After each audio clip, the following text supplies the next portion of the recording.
Quanto à tomografia computerizada, ela valeu a Sir Godfrey Hounsfield o Prémio Nobel em 1979. Na imagem podemos ver o primeiro protótipo de um aparelho de tomografia computerizada.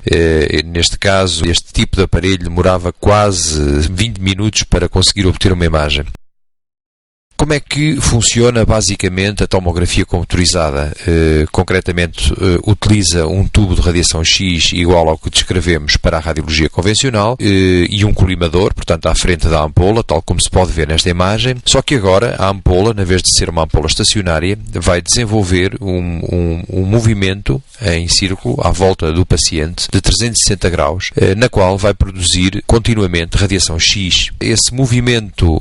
contínuo de 360 graus faz, portanto, à volta do doente e a radiação vai ser recebida por detectores que são em tudo semelhantes aos detectores que descrevemos na radiologia digital direta, portanto, detectores muito semelhantes e que vão efetivamente receber a quantidade de radiação X. Essa quantidade de radiação X vai ser transformada no impulso elétrico, que posteriormente é convertida a nível do monitor numa escala de cinzentos, desde o branco, que significa que pouca radiação recebida ou nenhuma radiação recebida, até ao preto, que significa total transmissão da radiação X e, portanto, que chegou praticamente grande quantidade aos detectores. A grande diferença entre esta abordagem da radiologia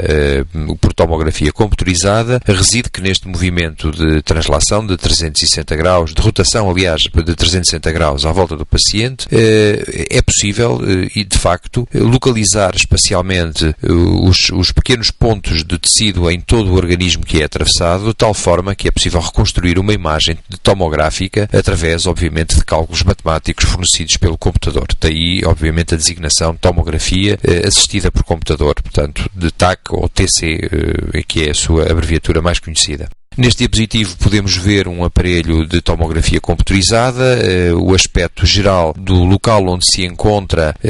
situada a ampola e os detectores, também conhecida por Gantrick, que contém o túnel com a estreita faixa por onde passa a radiação X, e depois a mesa do paciente à sua frente, onde é colocado o doente. À direita vemos a zona de comando, onde o técnico, portanto, vai operar e escolher os parâmetros de exposição e de estudo que irão ser realizados, portanto, e os diferentes protocolos para os diferentes exames. Portanto, basicamente, este é o aspecto da tomografia computerizada, aqui ainda com detectores mais antigos, com essencialmente detectores curvilíneos colocados do outro lado, formando um arco em C, a ampola de radiação X, e, portanto, todo este conjunto vai, de facto, rodar 360 graus à volta do paciente para formar a nossa imagem. Cá temos também a imagem da ampola e do colimador de radiação X, que é fundamental para definir a espessura do corte presente na nossa imagem.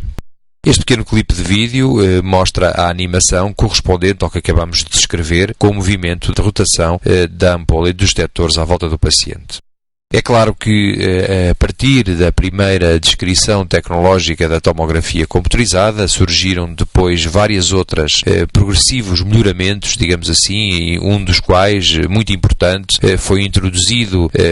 na década de 80, chamada técnica de rotação contínua, ou slip ring. O que significa, basicamente, é que o conjunto da ampola e dos detectores que até aqui rodava 360 graus à volta do paciente, depois parava e voltava a arrancar para se produzir novo corte. Neste novo conceito, pelo contrário, aquilo que foi feito foi manter continuamente em movimento a ampola e os detectores, assim eliminando esta componente mecânica importante e perdendo menos tempo para a realização e exposição da radiação X, tornando os exames, por isso, muito mais rápidos do que aqueles que eram feitos até aí. Este foi um tipo de tomografia computerizada de segunda geração. Foram tentadas depois várias outras alterações. Por exemplo, podemos ver na imagem de baixo à direita um aspecto de um arco completo de detectores à volta do doente. Portanto, outro tipo de configuração que, no entanto, no ponto de vista prático, é bastante menos usada, foi muito menos usada do que o sistema de detectores em arco em C, como se pode ver na imagem em cima à direita.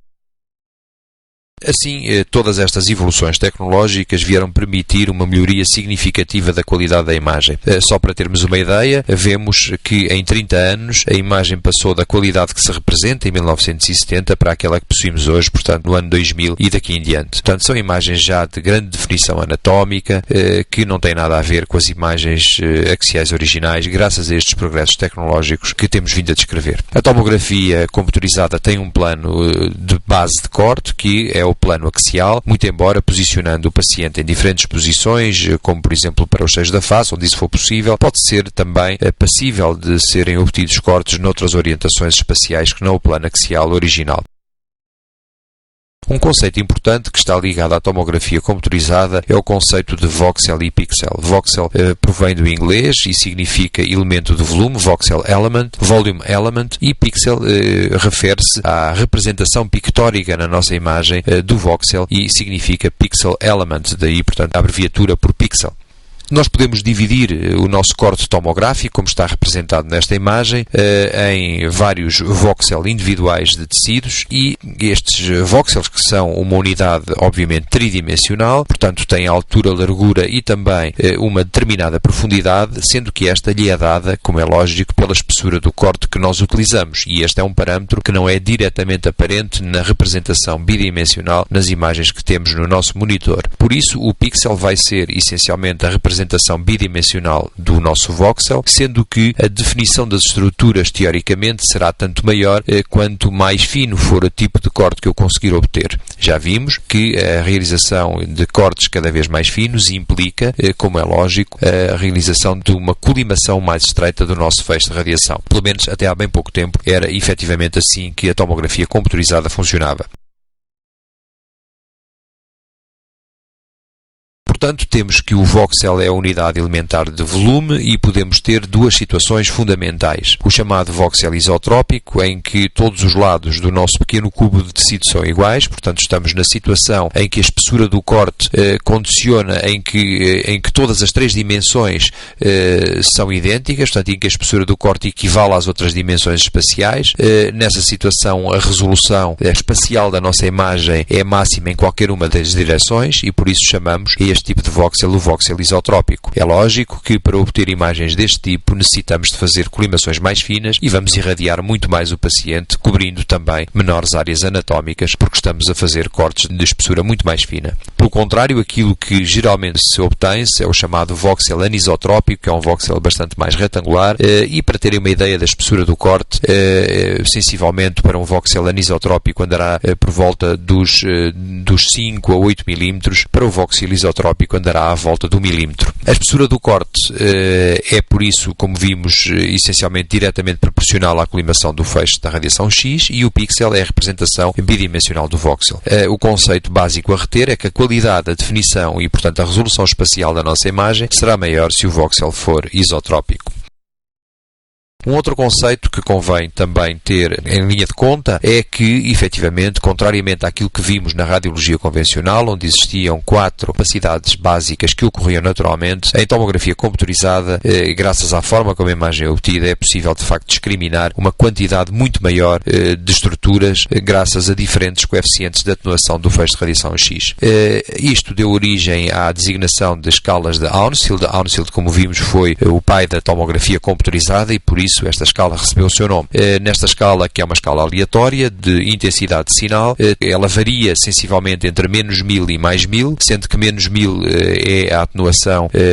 típica das estruturas que se deixam atravessar livremente pela radiação X, como o ar ou as estruturas arejadas como o pulmão, que anda, portanto, com densidades ditas negativas entre menos 700 e menos 1000 unidades Hounsfield. Depois, na escala progressivamente crescente, vamos encontrar a gordura, que já atenua mais a radiação X e tem um valor de unidades Hounsfield que ronda as menos 100 unidades Hounsfield, e depois temos o valor intermédio desta escala, onde encontramos as estruturas líquidas puras, como o líquido cefalorraquídeo, as lesões quísticas ou, portanto, a água pura.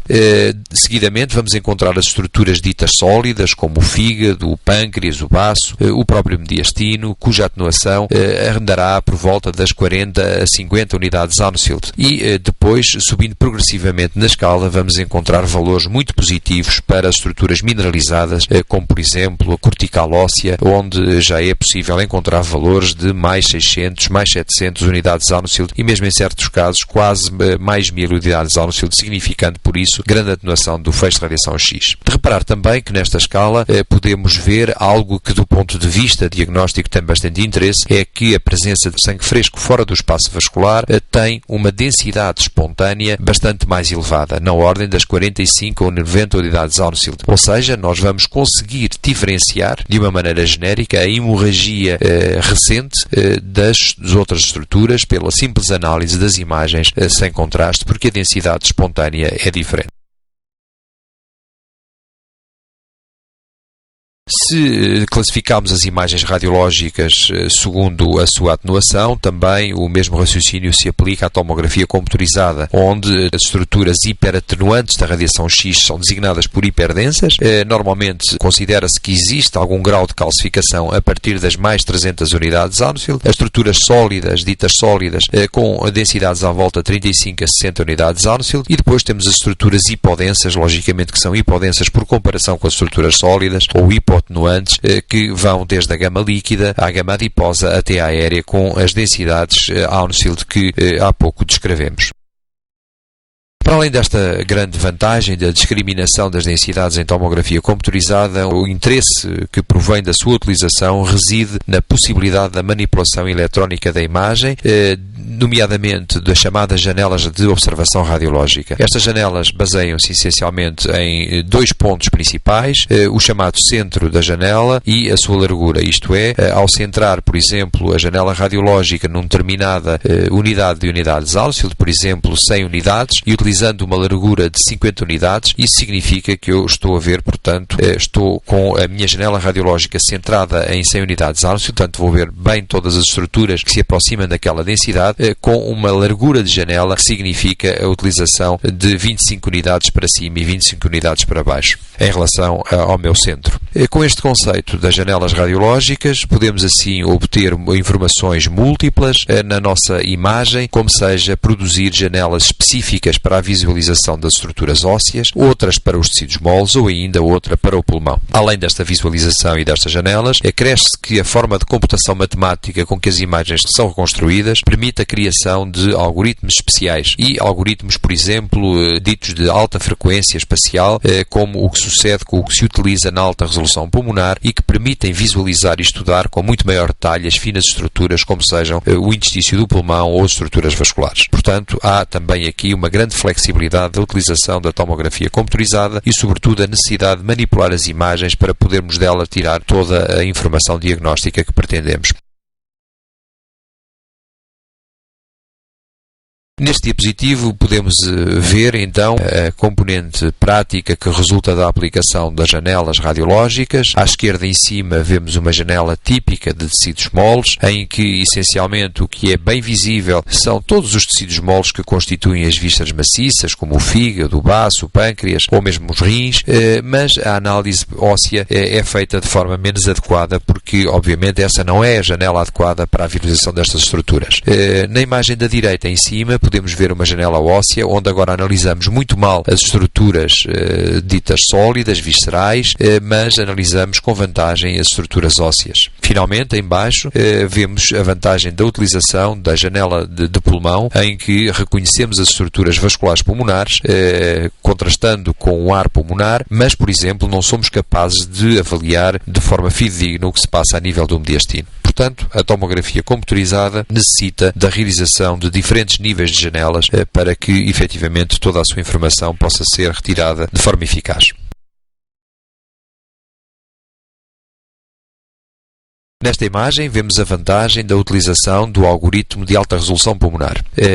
Tratam-se de duas imagens do mesmo paciente. A primeira é obtida com uma espessura de 10 mm e com um algoritmo normal de reconstrução, e à direita observamos a imagem com um corte de 1 mm e programa de reconstrução de alta resolução. Como vemos, essencialmente neste paciente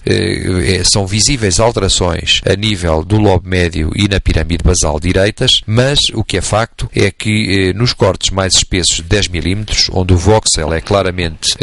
além do mais, anisotrópico, porque o corte é muito espesso, temos muita dificuldade em caracterizar as lesões existentes. No algoritmo de alta resolução, com toda a facilidade, nos podemos aperceber das ectasias brônquicas, neste caso de bronquiectasias envolvendo estes dois lobos pulmonares. Veja-se por contraposição, do lado esquerdo, o aspecto normal do pulmão e a riqueza semiológica que este tipo de abordagem permite efetivamente observar. Portanto, este tipo de algoritmo estará sempre indicado quando se pretende uma análise fina das estruturas intraparenquimatosas pulmonares e é de sobremaneira útil para a avaliação do interstício pulmonar.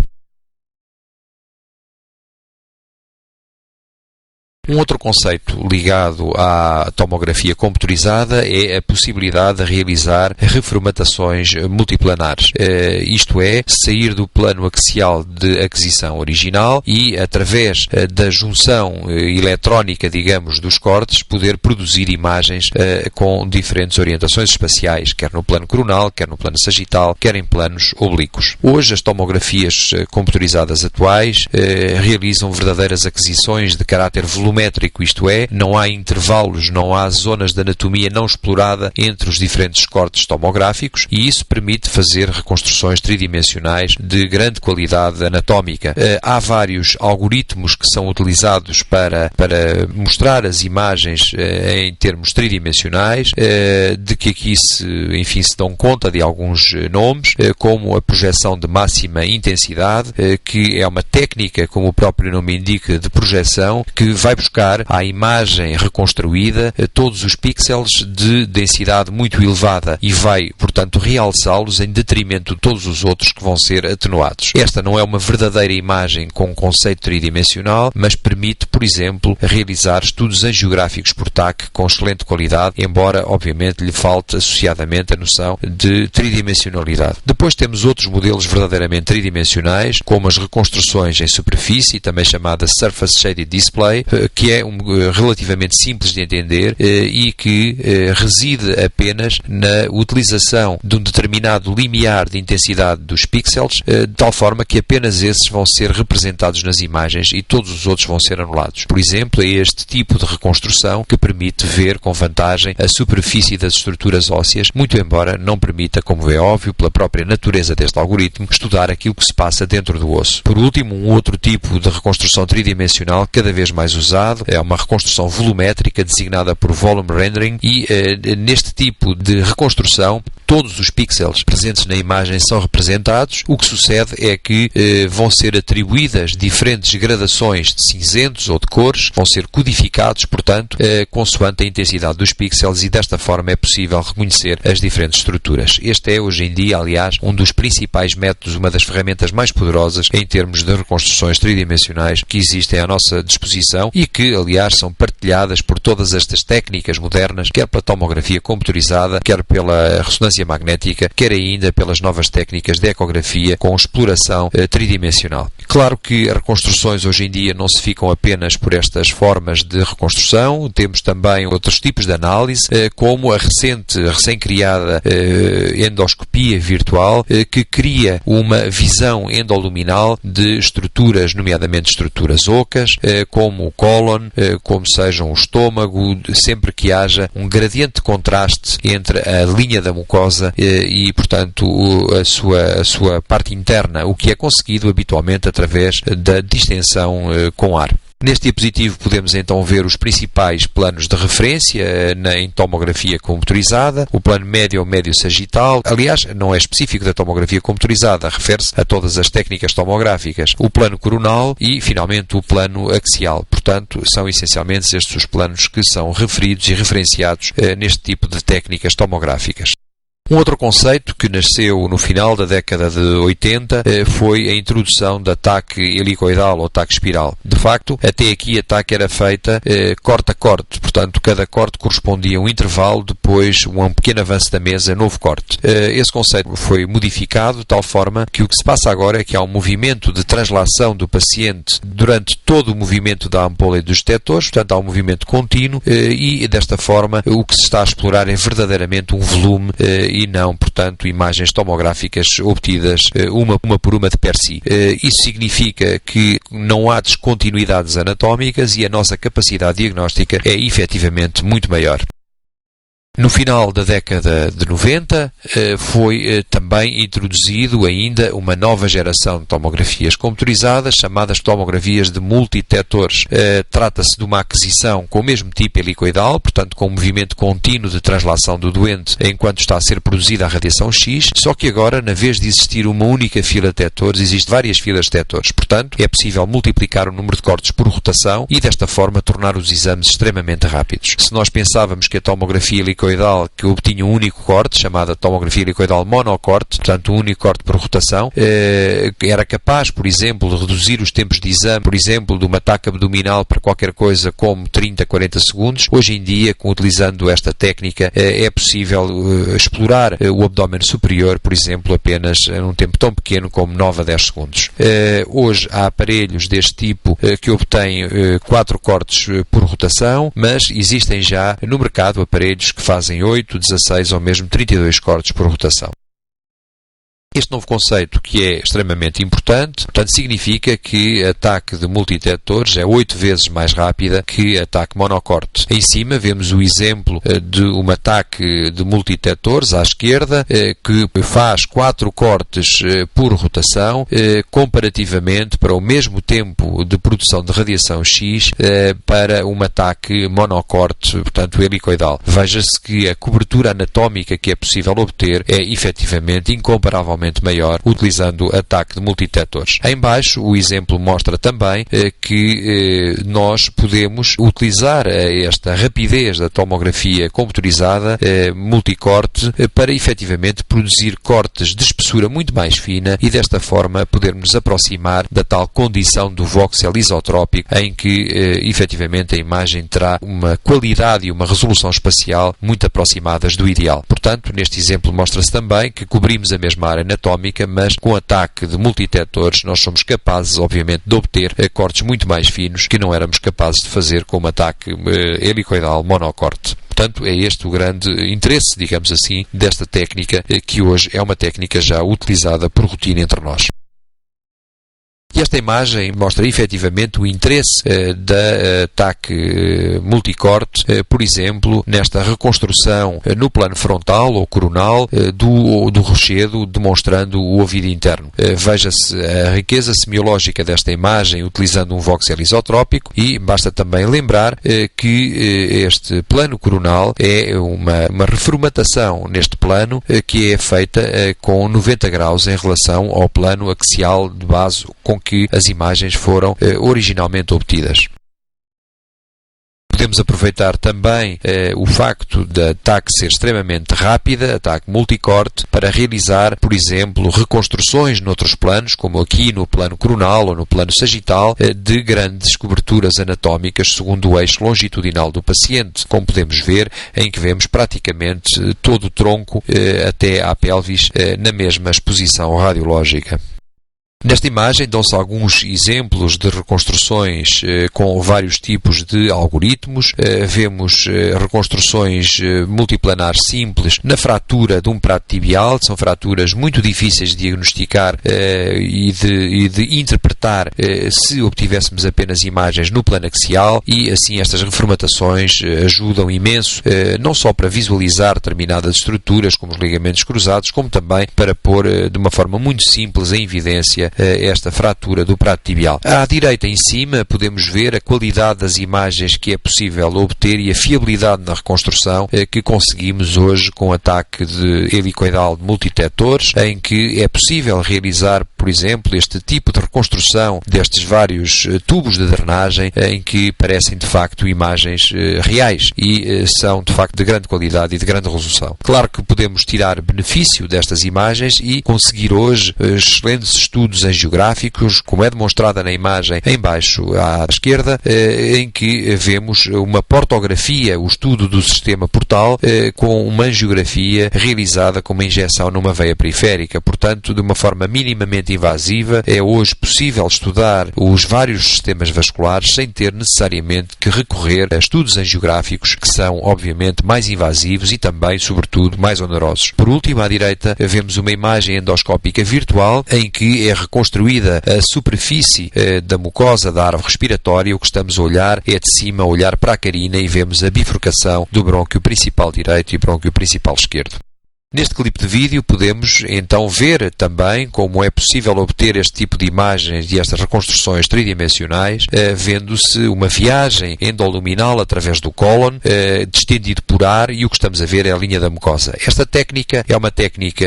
enfim, que já é de alguma forma relativamente frequente entre nós e poderá vir a desempenhar um papel extremamente importante para o rastreio do cancro coloretal ao tentar diagnosticar as pequenas lesões polipoides, que, como se sabe, são as lesões pré-malignas, e desta forma ser uma alternativa viável e menos invasiva a outras técnicas de rastreio, como por exemplo a colonoscopia por endoscopia.